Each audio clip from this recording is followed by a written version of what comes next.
mga ginagawa. 1980, napunta po ako ng Saudi at bumibiyahe po halos buong Saudi, iniikot ko yun. Kaya minsan kung bumibiyahe ako, dala ko yung trailer, truck, buwanan kung umuwi. At minsan, napabiyahe ako sa Abha, Saudi. Ang distansya nito mula sa Abha hanggang sa aming terminal, libo-libo po na kilometro.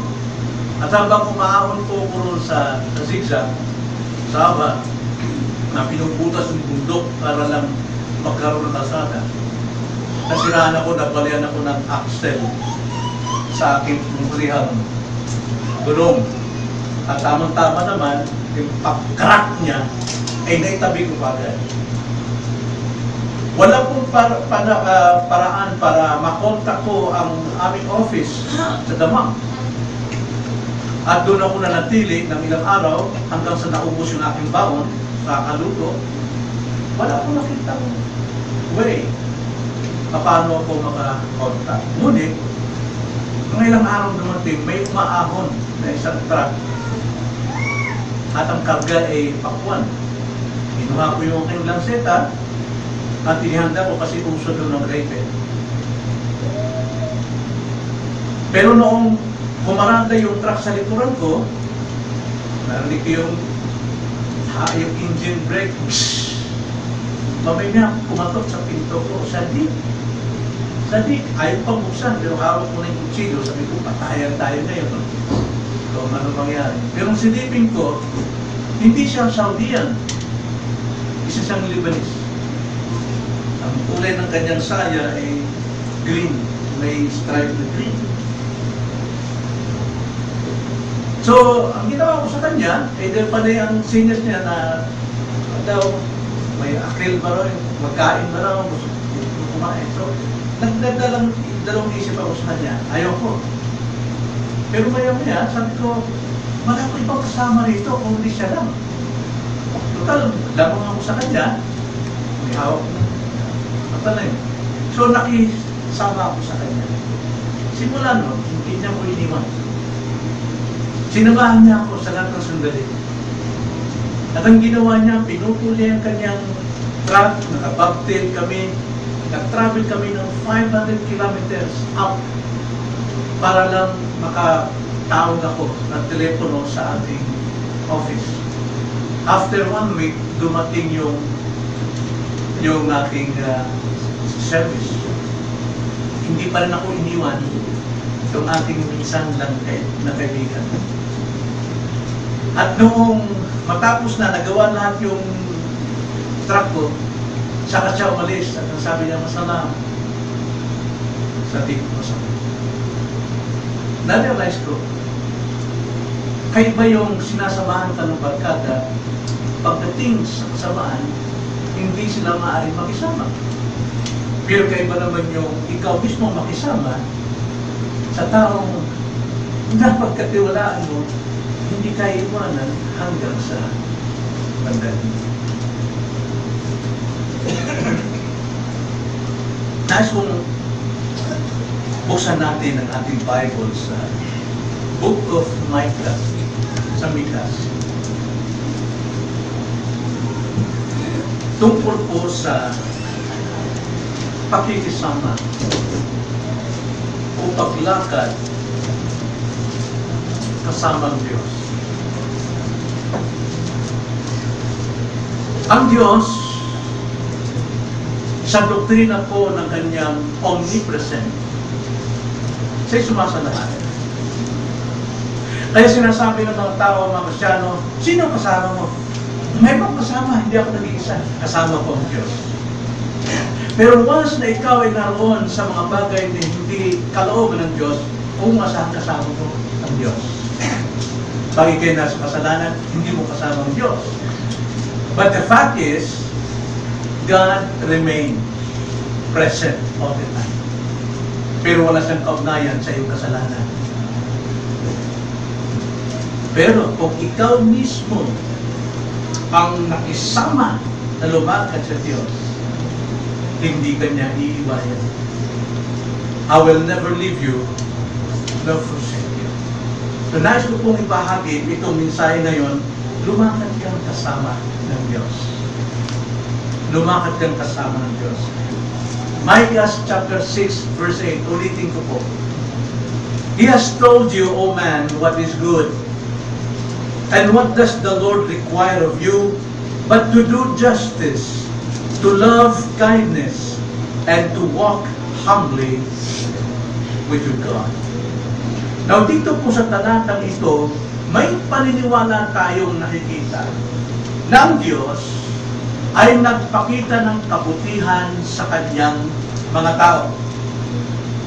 At ang hinihingi lamang ng Diyos, ang nire-require lamang ng Diyos sa kanyang mga tao,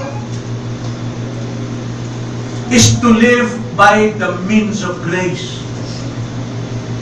Mamuhay ayon sa kasangkapan ng biyaya. And what is that? Ang sabi, ang hinihingi lamang ng Diyos ay gumawa tayo ng matuwid, maging mahabagin, at lumakad ng may kababaang loob kasama niya. So ipinapakita din ng Diyos dito na maaari tayong makapamuhay na kinalulugdan ng Diyos sa mundong ito na makasalanan. Now, ang tanong, paano ka lalakad na kasama ng Diyos? Tanging salita lamang ng Diyos ang makasasagot niyan. Ang banal na kasulatan makapagbibigay sa atin ng tatlong halimbawa sa napakarami kung paano tayo makakalakad na kasama ng Diyos. Tatlong talata po ang titignan natin as an example how to walk with God. Una po, makikita natin sa Genesis chapter 5. Lumakad tayo kasama ng Diyos tulad ni Enoch. Genesis chapter 5 verse 21 to 24. Ganito ang sabi. Nabuhay si Enoch ng 65 taon at naging anak niya si Matusalem. Lumakad si Enoch na kasama ng Diyos pagkatapos na may panganak si Matusalem ng 300 taon. At nagkaanak pa siya ng mga lalaki at mga babae. At ang lahat na naging araw ni Enoch ay 365 taon. Lumakad si Enoch na kasama ng Diyos at hindi na siya natagpuan sapagkat siya ay kinuha ng Diyos. Now, ating pong tignan ang salitang lumakad si Enoch kasama ng Diyos. Hindi po ang Diyos ang lumakad kasama ni Enoch, gaya ng ating paniniwala na kung nag-iisa tayo, ang Diyos ay kasama natin. Totoo yun sapagkat siya ay omnipresent. Siya ay sumasa lahat. Pero ang tinitignan dito, dapat ang tao ang lumalakad kasama ng Diyos. Now, I believe na itong si Enoch, dati na siyang mananampalataya. Pero, hindi siya lumalakad kasama ng Diyos. Tulad sa mga typical Christians nowadays. Tulad natin, we profess to be Christian. Sinasabi natin tayo mga Kristiyano, ngunit hindi tayo lumalakad kasama ng Diyos. Hindi tayo lumalakad ayon sa kalooban ng Diyos. Pero, itong si Enoch, nabago ang kanyang takbo. Sa loob ng 65 years na paglakad niya, o sa kanyang pamumuhay na isang tao ng Diyos, nabago ito at namuhay pa siya ng 300 taon na lumakad kasama ng Diyos. Paano nangyari yun? Ano po ang nangyari? Alam nyo, ito'y nagsimula nang may panganak niya, o hindi naman siya nanganak, hindi misis niya, nung may panganak, ang anak niyang si Matusalem. Now si Matusalem po, ang siyang nakapagbago ng takbo o lakad ni Enoch. Sana po, yung anak natin ang makapag-encourage sa atin na lumakad sa Diyos. Hindi po mga anak natin ang makapagpipigil sa paglakad natin sa Diyos. Kasi karamihan po, nakikipag-compromise tayo sa ating anak para masunod ang layo nila, di baling mawala tayo sa presensya ng Diyos. Hindi po ganun si Enoch. Nung may panganak si Matuselam, doon nagsimula na si Enoch lumakad sa Diyos. Nakiisa sa Diyos. Ibig ko sabihin itong lumakad sa Diyos, yung ating pong doctrine kanina. Means of grace. Katiyakan na kanyang kaligtasan. Now, alam natin, si Matuselam, siya yung taong may pinakamahabang taon. Ilang taon siya? 969. Bakit yun ang ganun kahabang panahon? Alam niyo po ba ibig sabihin ng Matuselam? Ang ibig sabihin, pagka namatay siya, ay hatol ng Diyos. Kapag namatay si Matuselam, hatol ng Diyos ang mangyayari. Ano yung hatol sa panahon yun? Baha. No? Kaya 969, dahil sa biyaya ng Panginoon, awa niya sa mga tao tulad sa atin. Hindi niya tayo agad hinahatulan, binibigyan pa tayo ng pagkakataon na makita natin ang dapat natin lakaran bago dumating ang paghahatol. Kaya lahat po tayo mapalad sapagkat binigyan pa tayo ng pagkakataon ng Diyos na makilala natin ang Diyos sa pamamagitan ng pangangaral. Nang sa ganon, magkaroon tayo ng totoong buhay tulad ng buhay ni Enoch. So, ibig sabihin po ng Matuselam, pagka namatay siya, paghahatol na. Pero si Enoch dito, naunawaan niya ang bagay nito. Naunawaan niya, kamatayan pala kapag namatay na itong anak kong si Matuselam. Yan po ay time clock para sa judgment. So ano pong nangyari? Nakita ni Enoch dito, hindi lamang yung kamatayan ng kanyang anak, kundi ang muling pagbabalik ni Kristo. Si Matuselam po ay naging mensahe ni Enoch na siya si Yesu Kristo at that time. Sapagkat kapag namatay si Matuselam, kamatayan o paghahatol ang darating sa lahat ng tao. Tignan niyo ang sabi sa Jude 14:15 sa New Testament. Wala pong chapter yan, panay verses lang, kaya verse 14 and 15. At sa mga ito rin naman si Enoch, sa ikapitong salinlahi mula kay Adan, ay nagpahayag na sinasabi, narito, dumating ang Panginoon na kasama ang kanyang mga laksa-laksang mga banal upang igawad ang hatol sa lahat at upang sumbatan ng bawat kaluluwa sa lahat ng kanilang masamang gawa na kanilang ginawang may kalikuan at sa lahat ng mga bagay na malupit na sinreta sa kanya ng mga hindi makadiyos na makasalanan. Yun yung message ni Enoch. Yung kamatayan ng kanyang anak, ang nakita niya si Yesu Kristo muling babalik upang hatulan ang mga taong walang habas sa paggawa ng kasamaan at ayaw patigil sa pamagitan ng pangangaral ng salita ng Panginoon. Now, picture natin ito. Si Yesu Kristo po, dumating dito ng mahabang taon, 30 years.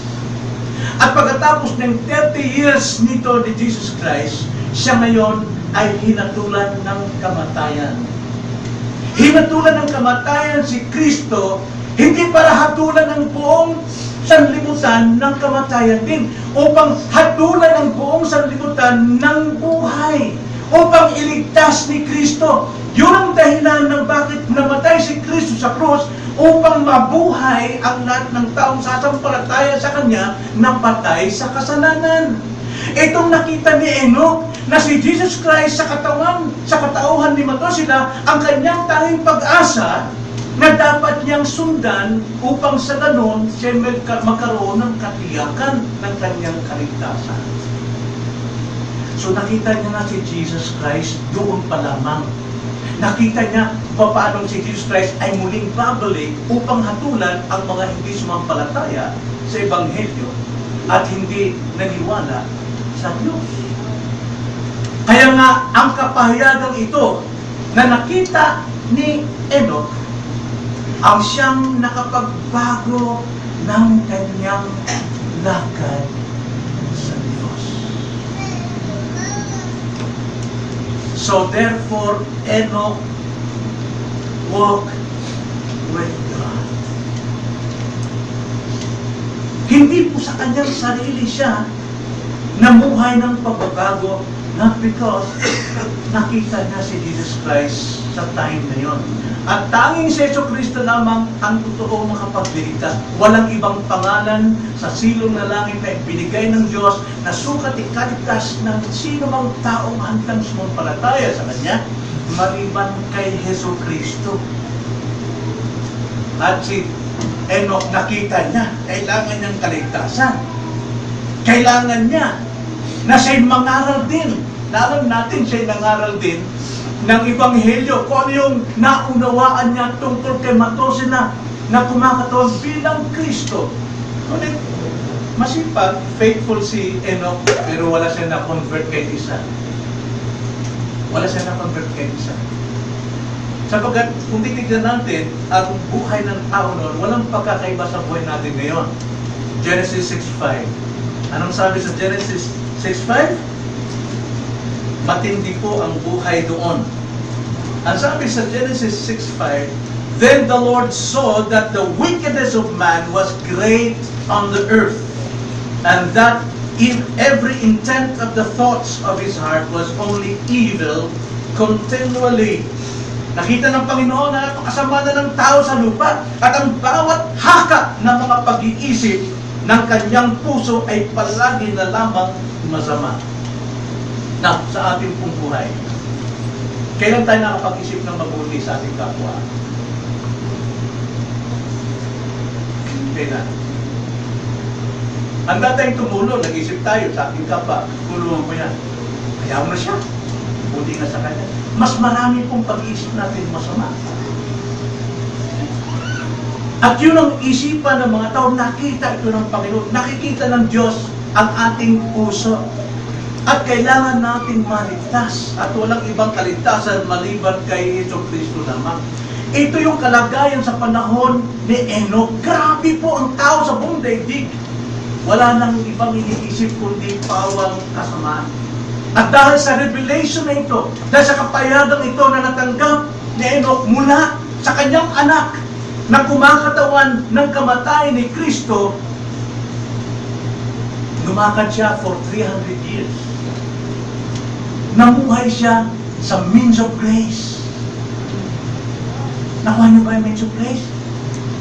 Hindi ka makatatayo sa iyong sarili kung hindi mo isasagawa ang katungkulan mong dapat gawin na ipinag-utos sa atin ng Panginoon para lumago tayo.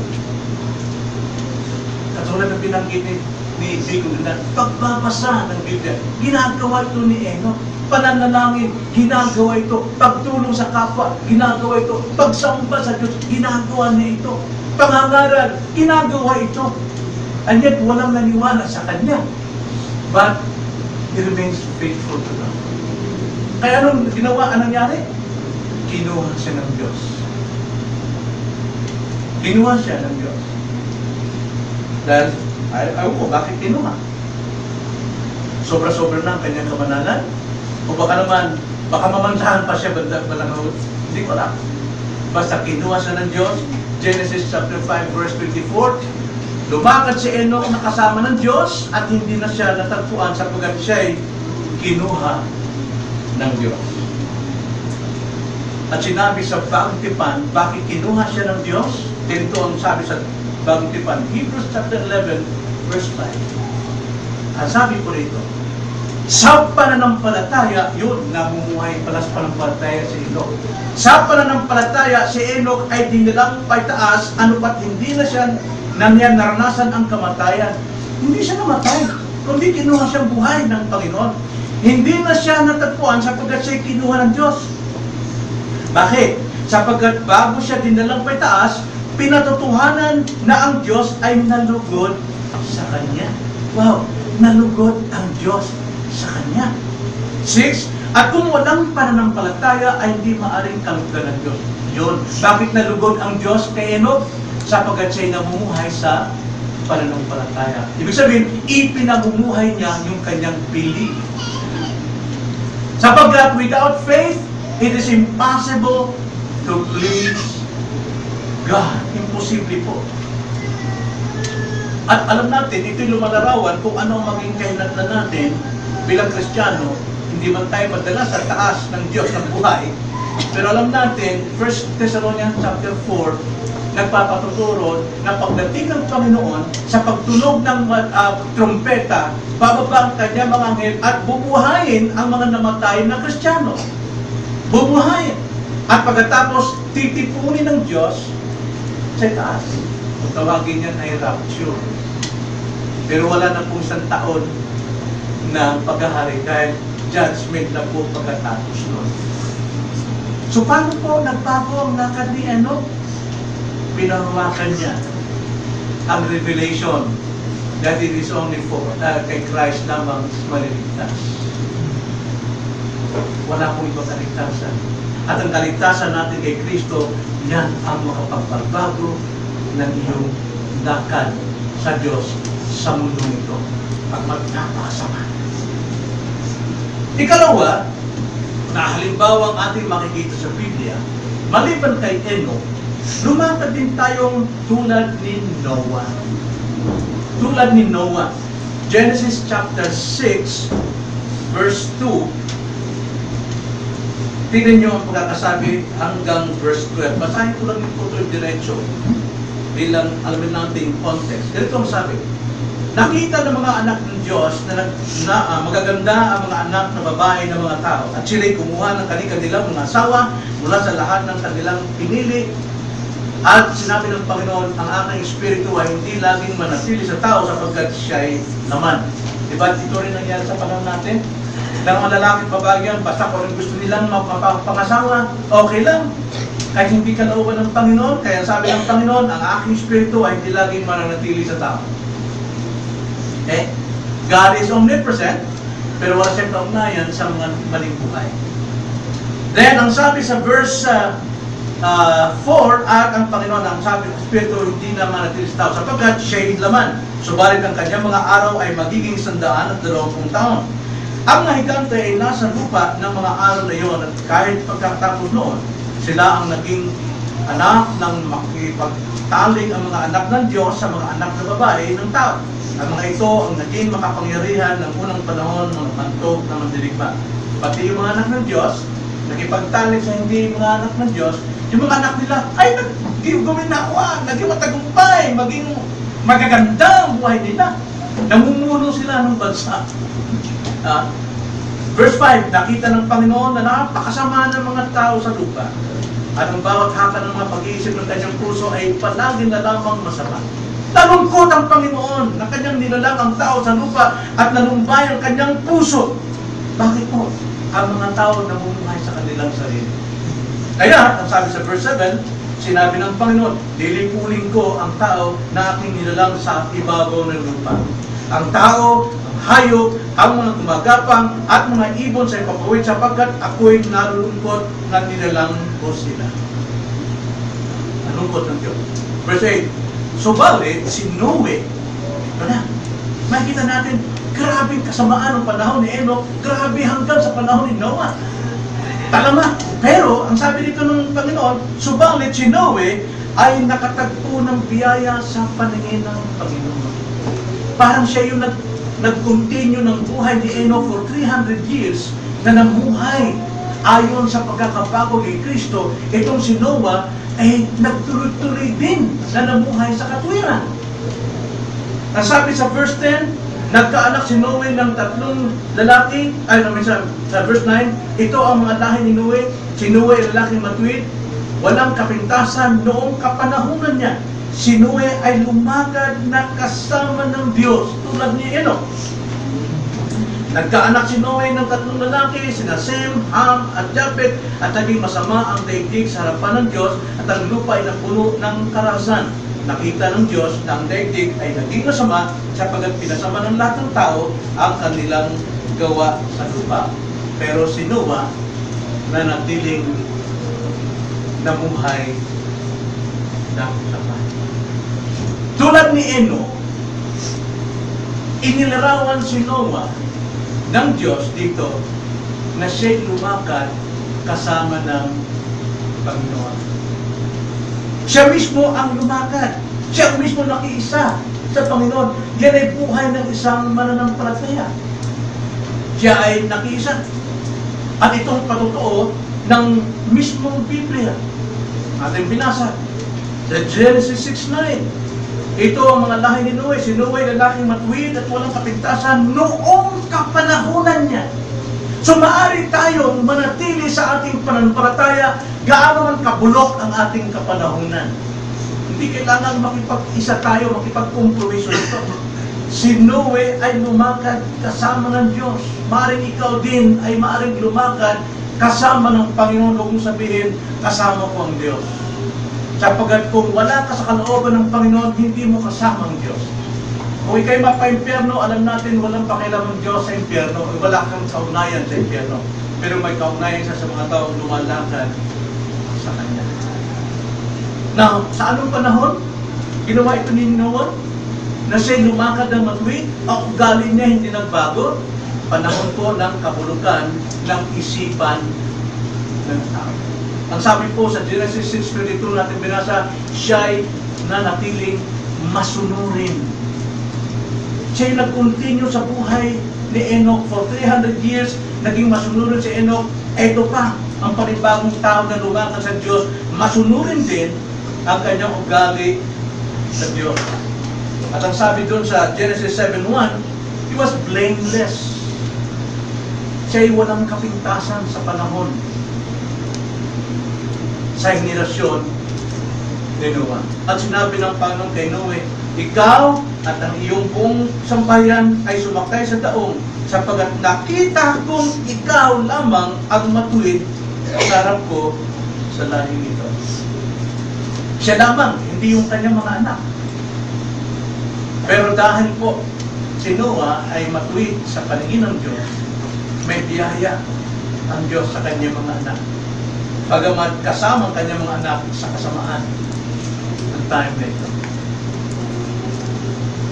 Gusto niyo ba magkaroon ng biyaya ang inyong mga anak? Lumakad tayo kasama sa Diyos. Lumakad tayo. Nanatiling masunurin itong si Noah during his generation dahil nakatingin si Noah sa mga bagay na hindi nakikita. Hindi siya nakatingin sa mga bagay kung ano yung makukuha sa mundong ibabaw dito. Siya nakatingin sa mga bagay na nakikita. Ano ibig sabihin ng tao na mumuhay sa panampalataya? What is faith? Mismong Hebrews chapter 11 verse 1 ang nagbibigay sa atin ng meaning ng faith. Anong sabi ng Hebrews 11:1? Ngayon, ang panampalataya ay ang katiyakan sa mga bagay na inaasahan, ang panindigan sa mga bagay na hindi nakikita. Kung ano may nakikita natin sa libutan, paniwalang-paniwala tayo, pero higit natin dapat paniwalaan ang mga pangako ng Diyos na hindi pa natin nakikita, sapagkat yun ang mananatili magpakilanman. Ngunit ang mga bagay sa lupa, kung mangyayari, kasama kang magugulok niyan sa lalim ng lupa. But Noah, he walked with God, sapagkat nakitingin siya sa panampalataya at hindi siya nakikita. 2 Corinthians chapter 5, verse 5, for we walk not by sight, but we walk by faith. Yun ang isang mananampalataya. Kung si Enoch nagawa niyang lumakad ng 300 years sa Panginoon, eto, nagawa pa rin ni Noah na lumakad sa Diyos na napakahabang panahon din, at siya lumakad ayon sa hindi nakikita, kundi sa siya lumakad sa pananampalataya at hindi sa mga nakikita. So nakatingin si Noah rito sa faith. Mga kapatid, itong dapat natin gawin. Ang dami pong problema sa mga Kristiyano ngayon. Sapagkat ang mga Kristiyano hindi talaga magawang mamuhay sa panampalataya, kundi namumuhay kung ano yung pakinabang sa mundo nito. No, kailangan natin ng mga material. Pero hindi kailangan na ito nga dapat natin gawing pag-asa at ating Diyos. Hayaan natin ng Diyos ang siya magpala sa atin sapagkat pangako niya yun. Seek ye first the kingdom of God and His righteousness and all those things we need, idaragdag lang sa atin. So dahil dito si Noah ay nakatingin sa mga bagay na alam niyang totoo at mangyari na inaasahan niyang darating, anong ginawa niya? Kinundin niya ang kanyang generation. Hinatulan niya. Na alam natin si Noah is a preacher of righteousness. 2 Peter chapter 2 verse 5. Siya po'y mangangaral ng katwiran. Ang sabi, at kung paanong ang matandang daigdig ay hindi niya pinatawad, bagamat iniligtas si Noe na tagapangaral ng katwiran, kasama ng 7 iba pa, no ang daigdig ng masamang tao ay dinalhan ng baha.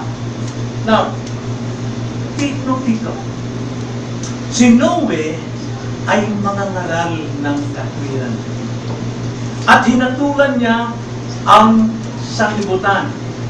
Hindi niya hinatulan sa pamagitan ng kanyang salita, kundi hinatulan ni Noah sa pamagitan ng kanyang buhay. Nakuha niyo po kakaiba dito? Hindi siya nakikipag-compromise, hindi siya nakikisang-ayon kung ano yung takbo ng sanlibutan. Ano ba uso ng sanlibutan ngayon? In practical way. Sa masyadong mababaw na, halimbawa, sa kulay ng buhok. Kristiyano ba dapat ka rin makikikulay sa kulay ng buhok ng sanlibutan? Sa tamas ng pananamit. Kailangan ba simpleng mga bagay na nakikisang-ayon ka dahil gusto mong maging in ka sa mundo? Worldly yan. Sa gupit ng buhok, sa suklay ng buhok. Yun mga nakaganon parang mga karayong buhok na yun. Tapos again, sinaw na sinaw din yung pikas ni Edith. Makintab na makintab, tapos may parang nakapatong na basahan na parang nakapatong sa ibabaw na parang ang bunot. Bakit hindi ka magpagupit ng isang lalaking lalaki? Ang lalaki ka, di ba? Pinanagdulit pikas. Kaya o, pikas. Pinanagdulit pikas, tapos may pamata, kanso. Alam niyo, kung ganyan ang kalalakihan, makikita, kaya ba ito mukhang masample ito. Pero kung buhok mo, nagugulog ka nun, brad tayo. Mga kapatid, simple na yung example. Kung nagagawa natin tularan at makipamuhay sa tulad ng pamumuhay ng sanlibutan, pati kasalanan ang sanlibutan, dala natin. Pero si Noah, hindi siya nakisang-ayon doon. Hinatulan niya ito ng kanyang buhay. Ibig sabihin na hinatulan niya, hindi siya nakiisa. Kaya yung mga taong gumagawa at naging kahit sa kanya, napapaya sa kanilang ugali, napapaya sa kanilang kasalanan. May makikita ko si Noah para akong nahatulan na. Kayo din, tayo rin. Kung tayo po'y kaiba humaharap sa mga tao sa mundo, masabi nila, ang kakaya naman, isama rin sa tao nito. Dapat yan. Kailangan ba maging-sarap tayo dyan? Pakisarap tayo dito. So, he is a preacher of righteousness. So, therefore, itong si Noah, nangangaral siya, pero isinasabuhay yung kanyang ipinapangaral. Pag sinabing, mga kapatid, balik tayo mamayang hapon. Unang-una siyang dumarating. Ipinamumuhay niya. Mga kapatid, iwasan natin ang gawa sa libutan. Siya yung unang-unang umiiwas. Alam niyo yung Facebook na Ang dami kong kasalanan sa Facebook. Number 1 dyan is hypocrisy. Mga pagkukunwari, sinungaling. Yung mga pagkahatid-hatid ng balita, yung paninirang puri sa kapwa. Ba't hindi mo masabi yan sa kapatid mo sa harapan? Nang sa ganun magkaroon kayo ng reconciliation, forgiveness. Bakit kailan kalang mo pa sa pamilya mo, sa lahat ng tao? Hindi po na yan ang tamang paggamit sa biyaya ng Diyos. Alam po, Facebook is a grace of God. Pero huwag natin gamitin ito maging lisensya para sa ating kasalanan. Kung tayo makiayon, makisawsaw sa ugali ng sanlibutan, pag-post ka rin ng magandang buhok, ang daming tagahanga sa'yo.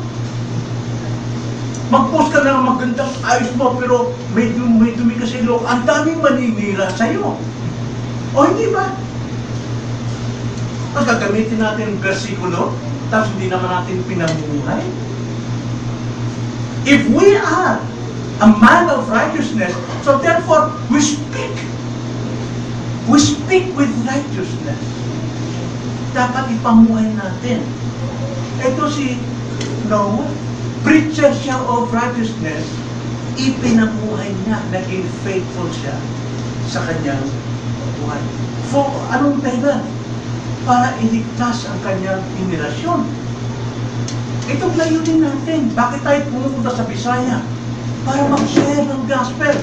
Dahil hindi lahat ng mga tao sa Bisaya ay maaaring abutin ng tao sa Ebanghelyo. Kapitbahay mo lang pinto, hindi mo pa 10 taon na kayo magkapitbahay, pero minsan hindi pa nababahagi na ng Word of God. Mismong bahay mo mismo, mga nanay mo, magulang mo, tagal mo nang lumaki ron, pero hindi ka makapag-share. Kailangan ng ibang tao pa mag-share sa mga mamo sa buhay. Tungkulin natin yan. We are preacher of righteousness. Tungkulin natin. We are the light of the world. Sabi ni Christ. Ay, ilaw. Let your light shine before men so that they may see your good works. Yan si Noah. Yan si Noah. Alam natin, ginamit ni Jesus Christ ang buhay ni Noah sa Matthew chapter 24. Sapagkat sa kanyang muling pagbabalik, ganoon ang mangyayari sa time na yon. Walang ginawa ang mga tao, kundi ang kumain at uminom, mag-asawa. Now, hindi po yung hatulan ng Diyos dahil sa inuman at kainan. Hindi po. Kundi yung kanilang pagiging manhid sa gawang sanlibutan. Hindi na sila naiiyak, ilantad ang kanilang sarili. Diba? Marami na ngayon, tinatago pa nila yung kanilang kasalanan, pero bandang huli, nilantad, magugulat ka naman. Iba pa rin pagkatao ito. May nabasa ako sa internet sa gabi. Iba na pala yung pangalan ni Janice Pilpenko. Ha? James na? Jay?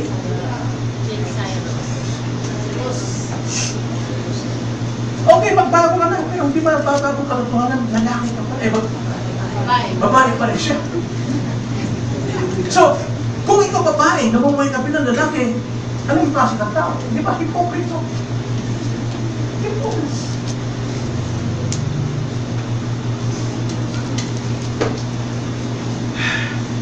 Ganito pong darat na ng Panginoon.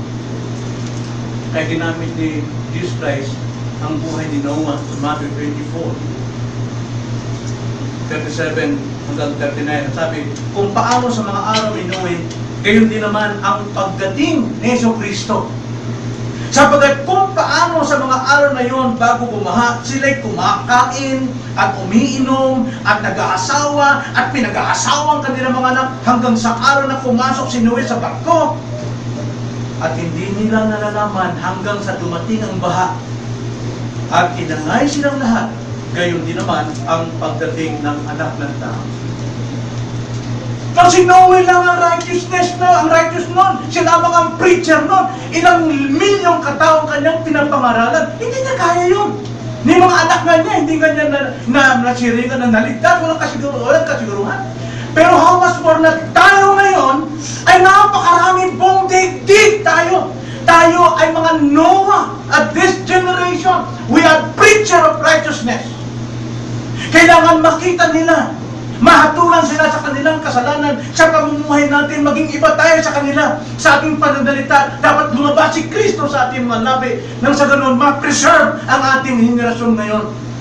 Lord willing, maraming maligtas. Paano yan? Kung mga sarili lang natin, tinataas natin sa Facebook, konting picture, Facebook, hindi malam natin may share si Christ. Anong ambag sa kaharian ng Diyos yung ginagawa natin? Anong ambag? Oh. Tapos hindi pa tayo faithful sa ating means of grace. Mga kapatid, mahatulan ang henerasyon nito.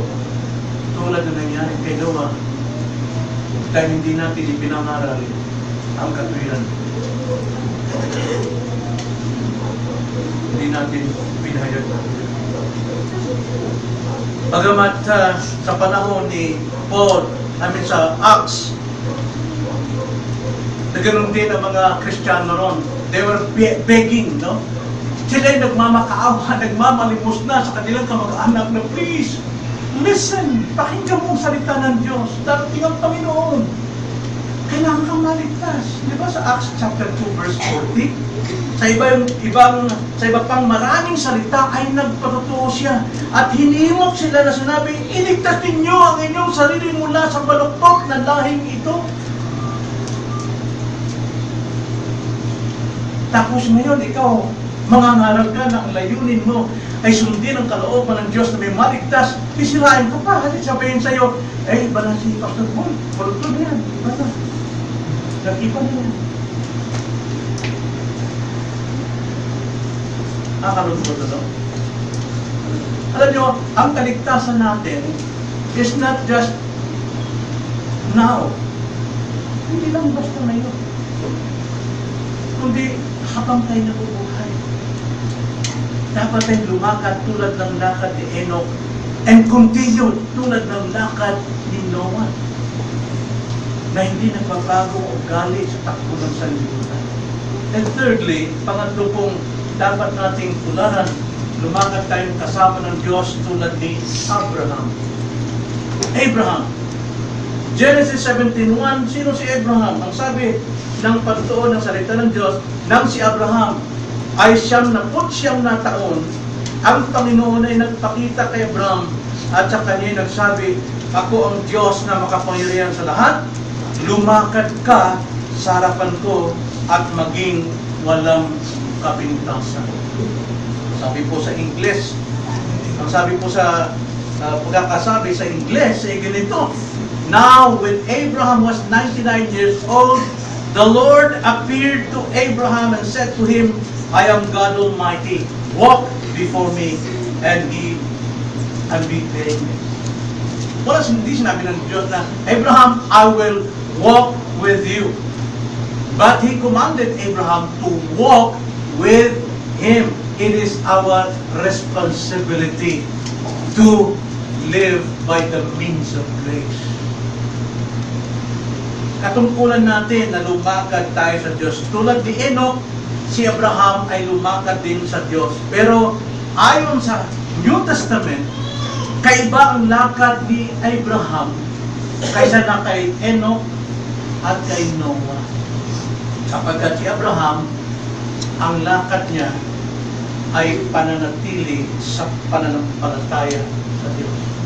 Bagamat lahat yon, si Enoch, si Noah, sa faith, pero nakita natin, sa revelation ng salita ng Diyos, si Enoch ay lumakad sa Diyos. Si Noah naman, sa kabila ng kabulukan ng sanlibutan, nagpatuloy ang ugali niya na isang matuwid. At ngayon naman, papakita sa atin another man who walk with God, ipinagpatuloy ang mamuhay sa pananampalataya sa Diyos. So makita nyo, conversion, righteousness, and faith. Kailangan natin panatilihin ito. Now, ang sabi sa James chapter 2 verse 23, itong patutuon ni James, isang chapter, tungkol kay Abraham. Ito sabi, kaya't natupad ang kasulatan na nagsasabi, Si Abraham ay sumampalataya sa Diyos. At ito'y ibinilang sa kanya na katwiran. At siya ay tinawag na kaibigan ng Diyos. Now, tandaan natin yung sumampalataya dyan, sa English dyan ay believe, past tense. Hindi lang basta believe na nangyari once and for all, kundi continuing. No? Yung verb dyan ay nagpapatuloy. Nung simulang sumampalataya si Abraham, nagpatuloy na siyang sumampalataya. Hanggang siya ay tawaging God's friend. Tinawag siyang kaibigan ng Diyos. Alam niyo, matindi pong pakikisa ng Diyos kay Abraham. Tingnan niyo, sabi sa 2 Chronicles chapter 20. Ito yung panotoo ng mga tao after Abraham. Sa dami-dami pong mananampalataya. Ang sabi ng mga tao, hindi ba't ikaw, o aming Diyos, ang nagpalaya sa mga naninirahan sa lupaing ito sa harapan ng inyong bayang Israel at iyong ibinigay sa binhi ni Abraham na iyong kaibigan magpakilanman. Wow! Yung relasyon ni Abraham sa Diyos lumagana pa hanggang sa sunod na mga henerasyon. Alam nila that Abraham was the friend of God dahil po sa kanyang pamumuhay sa pananampalataya. Na once tayo po ay namumuhay sa pananampalataya, maaari din mangyari sa atin na tayo maging kaibigan ni Kristo. Actually, we are friend of Christ. Kaya mayroon tayo awitin, what a friend we have in Jesus. Kaibigan tayo ni Kristo. Maraming nakapagpatotoo sa kanyang relasyon sa Diyos. Na ang relasyon ni Abraham ay higit pa sa kaibigan. Higit pa sa kaibigan niya, sa kanyang mga intimate friend, ang kanyang relasyon sa Diyos. Bakit po? Dahil si Abraham lamang, no? Ang pinahayagan ng Diyos ng kanyang kalooban. Alam niyo ang Diyos? Lord kay Moses, ang Diyos ay nagsalita kay Moses like a friend. Close. Pero may kita natin kay Abraham, ganun din. Nagpag-usap din ng Diyos kay Abraham like a friend, but higit pa sa friends. Dahil ipinupuhos ng Diyos ang kanyang damdamin kay Abraham. Mapagkatiwala na si Abraham. At ito din hinahanap sa atin. Na tayo po ay maaaring bigyan ng kalooban ng Diyos ipahayag sa atin. At hindi rin posible mangyari sa atin sapagkat ito sa nabi ni Jesus Christ. John 15:13 to 15. Ito'y lumalarawan sa mga mananampalataya at yan ay para sa atin. Hindi ang sabi sa John 15:13 to 15 sa kanyang mga tagad, walang may higit pang dakilang pag-ibig kaysa rito na ibigay ng isang tao ang kanyang buhay dahil sa kanyang mga kaibigan. Di ba si Jesus Christ? Binigay niya kanyang buhay para sa kanyang mga kaibigan. Tayo yun. Kayo yung aking mga kaibigan. Ang sabi niya, kung ginagawa ninyo ang mga bagay na aking iniutos sa inyo. May kondisyon. Kaibigan tayo ni Kristo kung tayo nakikilakad kay Kristo. Ginagawa natin ang kanyang iniutos. Hindi ko na kayo katawagin mga alipin sapagkat hindi nalalaman ng alipin kung ano ang ginagawa ng kanyang Panginoon. Ngunit, tignan nyo ang sabi, tinatawag kayo mga kaibigan sapagkat ang lahat ng mga bagay na narinig ko sa aking Ama ay ipinaalam ko sa inyo. Kung paano ang Diyos kay Abraham, ipinaalam ng Diyos ang plano ng Diyos. Diba sa Sodom and Gomorrah? Pinaalam ng Diyos kay Abraham ang kanyang nakatagong layunin. Ganon din sa atin. Hindi na tayo dayuhan, alipin. Tayo'y kaibigan ni Kristo at lahat na itinuturo ni Kristo mula sa Diyos Ama. Kaya napakalaga po talaga ang magpatuloy sa pagbabasa ng salita ng Diyos at pakikinig sapagkat nalalaman natin ang kalooban ng Diyos na sinabi sa kanyang kay Hesus Kristo. Tulad ni Enoch, si Noah, kay Noah, kay Abraham, bawat isa sa atin ay meron tayong pagpipilian. We have choice. Anong pipiliin natin? Lakad sa mundo, style ng mundo, lifestyle ng mundo, o lakad sa Diyos? Anong pipiliin natin? Pag pinili nyo isa, we cannot serve two masters. Pag pinili natin ang sanlibutan, mas maganda rito, sikat ako sa kaibigan ko, maganda rito ang style ko. Pag pinili mo ang mundo, ano mangyayari sa'yo? Well, basahin natin ang Bible. James chapter 4 verse 4. Ano sabi ng James chapter 4 verse 4?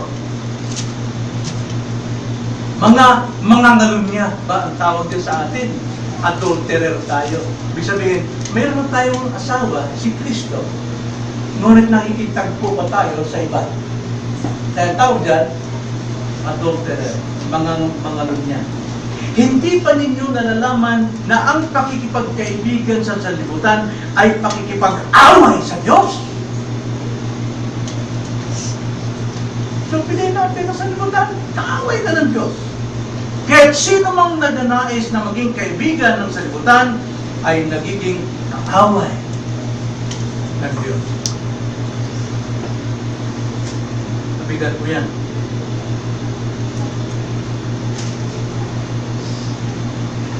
So, anong pipiliin natin? Lumakad ayon sa sanlibutan? O lumakad ayon sa gusto ng Diyos? Anong pipiliin natin? Ang mga nakikita natin?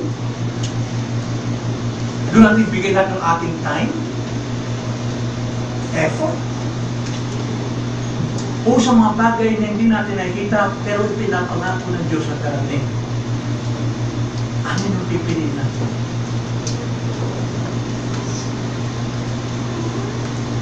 Napakalaga po ng ating pagpili. Dapat pumili tayo na may pananampalataya sapagkat dito nakasalalay ang uri ng buhay mo. Kung pinipili mo, makikita yan sa buhay mo. Makikita sa pananalita mo. Makikita sa kilos mo. Makikita sa ugali mo. Makikita sa style ng buhay mo.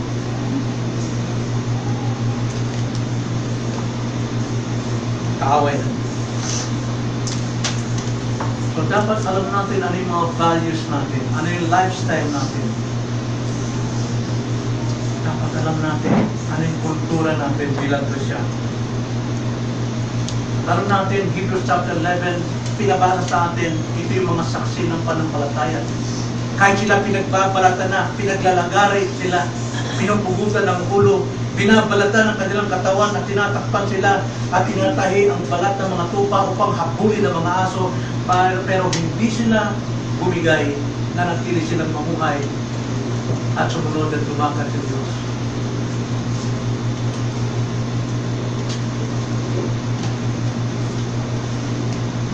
Kaya ang tanong ko sa ating mga kaibigan dito, maring nangusap sa iyo, Panginoon, hanggat hindi mo sinusuko ang buhay ng Kristo, hanggat hindi na bago ang buhay mo dahil ginawa ni Kristo, hanggat hindi ka nakanatili sa ugali ng pagiging isang Kristiyano at hindi ka namumuhay pananampalataya, kaaway ka ng Diyos. Sapagkat ang kaibigan mo ay sanlibutan. At hanggat ikay kaibigan ng sanlibutan, kaibigan, mananatili ang hatol ng Diyos sa iyo.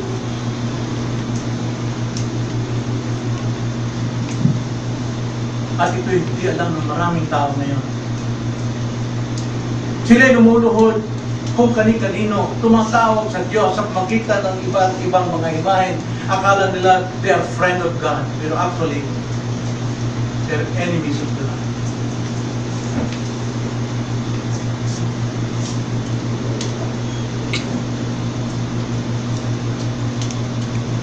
Bilang Kristiyano, kung si Enoch ay may anak na nakapagbago ng kanyang lakad, higit taglay natin ang salita ng Diyos na makapagbago ng ating buhay. Kasi dapat natin sundan. Sinabi ni Jesus Christ sa John 8:31, kung kayo'y patuloy sa aking mga salita, tunay nga kayo aking mga alagad. Malalaman ninyo ang katotohanan at ang katotohanan siya makapagpapalaya sa inyo. Hindi yung anak ang nakapagligtas dito kay Enoch, kundi yung nakita niyang vision through His Son, ni Jesus Christ. At sa atin napakalinaw ito. Makikilala natin ang Diyos sa pamagitan ng Kanyang salita. At kung tayo magpapatuloy sa Kanyang salita, tunay nga tayo na ganang Diyos, malalaman natin ang katotohanan at ang katotohanan siya makapagpapalaya sa atin. At kung ikaw ay isang mananampalataya, manatili tayo sa ating ugali bilang Kristiyano tulad ng ugali ni Noah. Bagamat siya ay isang preacher of righteousness at wala siyang naakay maliban sa kanyang pamilya, hindi siya bumigay. Nagpatuloy siya ng pagtuho sa kanyang buhay. Kaiba ang buhay ni Noah kaysa buhay ng milyon-milyong mga tao. Sa atin ngayon, kung mas marami ang gumagawa nito, sinasabi natin mas tama sila kasi marami. Pero sa Biblia po hindi. Kahit milyong pang gumagawa na nagkakaisa, ngunit hindi ayon sa salita ng Diyos, ikaw na sumasalungan sa kanila, ikaw yung kalugdan ng Panginoon. Kaya nga si Enoch, kinuha ng Diyos. At paging si Elijah, kinuha rin ng Diyos. Dahil hindi nakisa, tapunan sa lugar. Kung si Noah nakapanatili sa tingin ng panahon yun, tayo bilang Kristiyano higit na makapanatili. Bakit po? Galatians chapter 4, verse 4-6, taglay natin ang Espiritu ng anak. Walang ibang kundi si Kristo. Kaya may karapatan tayong tumawag ng Ama. Ama ko. Hindi lahat ng tumatawag Panginoon, Panginoon ay pagbubusan ng langit, kundi tanging yung lamang gumagawa sa kalooban ng Ama. At ang gumagawa ng kalooban ng Ama ay yung may mga Espiritu ng anak sa kanilang mga puso.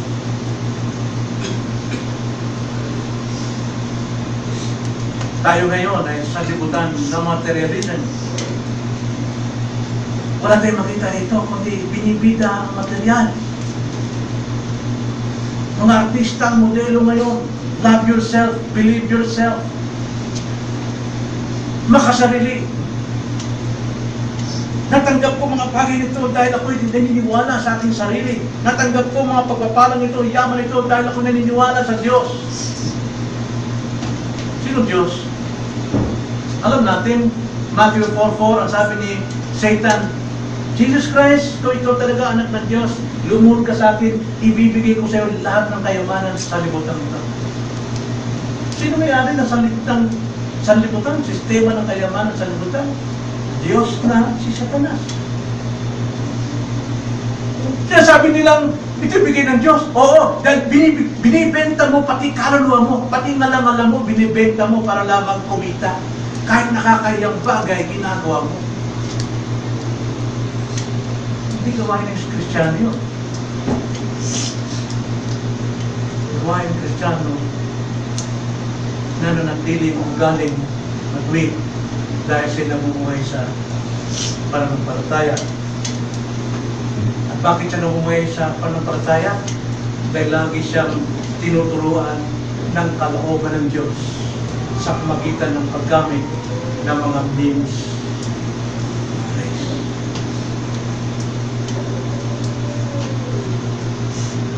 Babalik ko po yung ating title. Nag-uutos. Lumakad ka kasama ng Diyos. Tayo na lang. Opo, Panginoon, hindi lang basta-basta ang katotohanan lumakad sa Diyos. O Lord, nagsisimula po ito sa kaligtasan kay Kristo. Kaya kami nagkakaroon ng kakayanang lumakad dahil po sa kanyang ginawa sa krus ng Kalbaryo. At dahil dyan, nababago ang aming buhay, nakakalakad kami sa katwiran tulad ng katwiran ni Noah. Dahil lahat ng ito ay buhay ng isang mananampalataya na laging tinuturuan ng kalooban ng Ama sa bawat pagtitipon, sa bawat pagmamahal sa isa't isa. O Lord, tulungan niyo kami na lumakad kasama mo at hindi lumakad kasama ng isa.